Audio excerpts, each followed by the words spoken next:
person here, because like 200 years is like, when I was there over the summer, I stayed with a woman, and I was walking down this kind of cobblestone, real creaky path, and she said, you know, this path is about 1,000 years old. And then she said, you know, there's a bridge at the bottom, and it's only about 500 years old. And I thought, well, obviously not worth looking at, because it's just so new, you know. But the reason it's 200 years of an Appalachian family is because that's as far back as I know about my family. And my dad designated me as the kinkeeper of our family, which is a really lucky thing, because it means that my aunts have stopped asking me when I'm going to have a baby. Because aunts will give you fiddles, but they'll also do things like when you visit, they'll say, you know, honey, you look good with a little bit of weight on you. And you think, oh, thanks. And then if you lose weight, they say, you're going for that athletic look, aren't you? And you think, well, no, not exactly. But their biggest one was, when was I going to have a baby? Didn't I want a baby? Wasn't going to carry on the family name. I mean, didn't I want to have a baby in my arms? I thought, well, I can do that very easily. All my cousins have babies. I can just hold their baby. But anyway, finally I said to my Aunt Edith, I said, Aunt Edith, you know, all my cousins, everybody's got babies. I said, but who has written a song about you and Uncle Royley and Mama and my great-grandmother? And if I have a baby, I just don't know that I'm going to have any time to write any more songs about the family. And she just kind of went pale, you know, because they just get so excited to imagine that people in England want to hear about people in Jewel Ridge, Virginia, you know. And all of a sudden I could see like her name was going dark in the lights of the marquee, you know. And so then really great thing happened. My Aunt Catherine called her while I was there after this incident, and I could hear that my Aunt Catherine was saying, well, have you talked to Jenny about having the baby? And Aunt Edith said, Catherine and Jenny don't have any time to have babies. And I thought, wow, this is great, because Aunt Edith is the oldest sister, and anything she says goes. So now nobody has ever asked me again when I'm going to have a baby. They just say, are you going to write a song about Aunt Lou, do you think? You know? So this CD has 27 tracks. It's got spoken word. It's got my grandmother and my great-grandmother on it. It's got instrumentals. It's got songs. Mr. Craig Eastman's playing on it. He's all over there. And we recorded some of the songs at his studio down in Los Angeles, California. And The Heart of the Mountain song? The Heart of the Mountain song. The title track came right from there. The hum? The hum. You know, and then he ended up on some of these other songs that we recorded elsewhere through the magic of the internet. That's right. And so there's a book with all the lyrics so you can practice polishing stars, so you can practice not only in your heart but in real life. And there's a newspaper inside, because in the morning you've got to have things to read, don't you? And so when you're having your tea or coffee, you can read all the latest news from 1936 right here.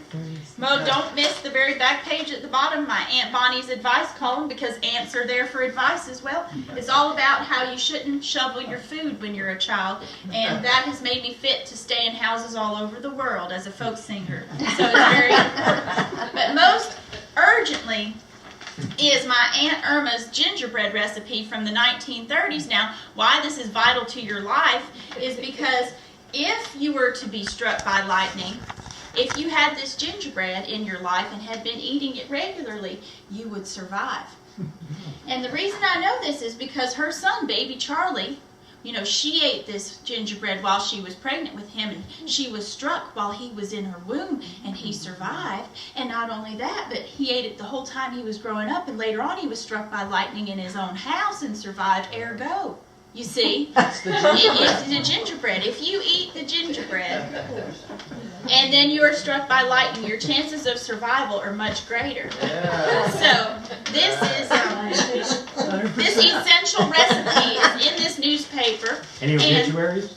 And my goodness, I should have had an obituary in the paper. Or do you have to listen to those read the recipe or the poem. The poem, right. Yeah, so this is great. This is the poem about baby Charlie, just to drive the point home about how essential this is to your survival, and Aunt Edith appears as well.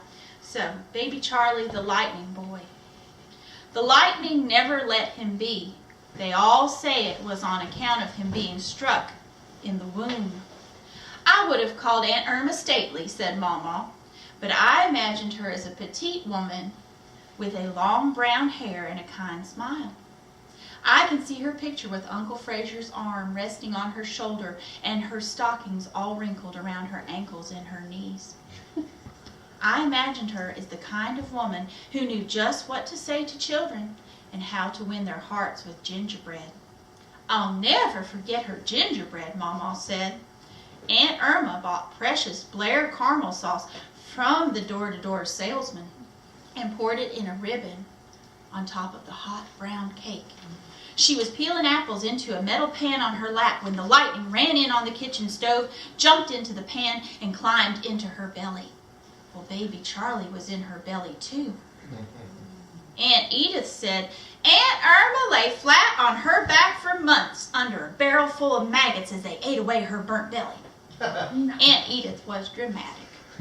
But still, baby Charlie grew and grew, the lightning boy, who would be fed on gingerbread and caramel sauce, and who would meet the lightning again in his own house at the appointed time. See, it's vital to your survival that you get this CD and the recipe inside. Just like baby Charlie, you will be absolutely fine.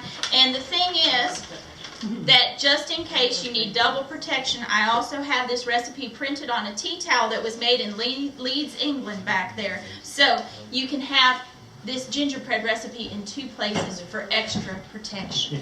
So that's that. And I think we'll sing you one more song, and then we'll have a little break.